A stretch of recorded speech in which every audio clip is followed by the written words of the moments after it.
It's a very fine line between, just like there's a fine line between knowing that you're breathing and knowing that your breathing can go on without you even focus on it. That fine line. There's a fine line between, let's say, you are living life and we just take a snapshot of it from any point and say you are, or just did something, or did something earlier that day that you really didn't think about. You're just going through the day. And then let's say later that night, a thought comes into your head of what you did, and you feel guilty or shame or whatever, irritated, slightly irritated, even just slightly irritated, or anger, or whatever. So you're going through your day, do something, don't really think about it. Not even a big deal, really, just because you weren't aware because you were focused on something. And then you're home in a free space, be it your shower, be it you're just laying on the couch, flipping through channels, or sorry, I had to burp. Um, and you feel guilty of the thought. Your thought comes in, and you think about it, and you feel shame or whatever. It's a fine line between knowing that you're just a human feeling shame because you did something stupid, and knowing that you had the thought, and you're like, man, maybe I shouldn't have really did that, or something along those lines. To know that that shame, that bruise, is not you just living your life regretting that you did something as a human. It means at that moment when you're like, I shouldn't have did, your inner being is not focused on that same kind of thought as you are. Your higher self, they might not even be focused on that area at all. And if they are, they're focused on it in a way that keeps them free, benefits them. And so as soon as you focus in a way that it goes the other way, you start to pinch yourself off. And that is the feeling of guilt.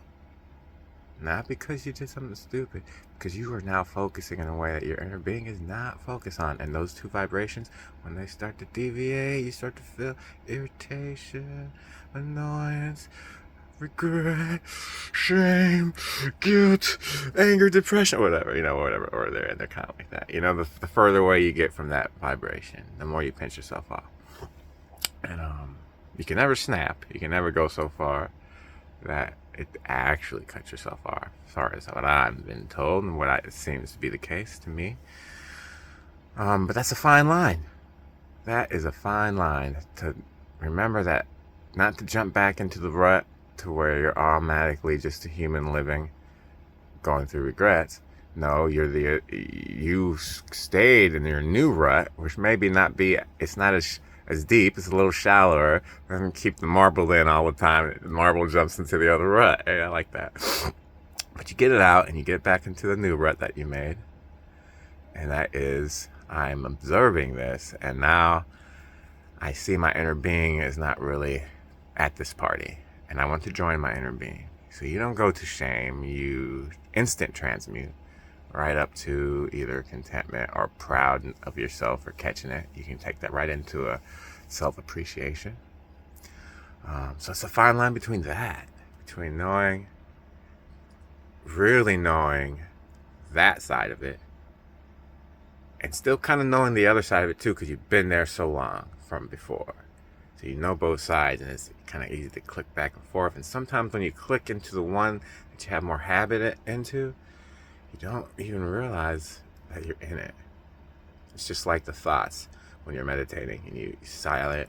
And next thing you know, you're thinking about, did you feed this or turn off the oven, or did just what Jake said, and you're about 80 seconds in of thoughts, and you're like, oh shit, I'm thinking. It's like that. You don't even know it. You can slip right back into that deep rut, and now you're fucking sad because you didn't give Sally enough attention, and boom, you're in that rut and you don't even know it, unless you spent enough time in your new area to something feels a little off and you catch yourself like, oh shit, I'm doing it again.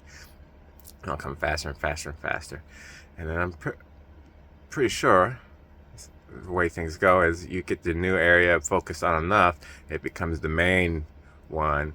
And if you do slip into the other one, it bounces right back to your new deeper rut, your new practice. Not cut deep through just unseen habitual cycles, but cut through deep through that, but also through deliberate and cycles and knowing and knowledge and understanding through existence, through experience. Can shape that nice and deep once you get that. And you don't have to just bang your head and do the same thing over and over again to build a momentum going. But I just wanted to say it's a fine line between those two things. It's you gotta watch yourself.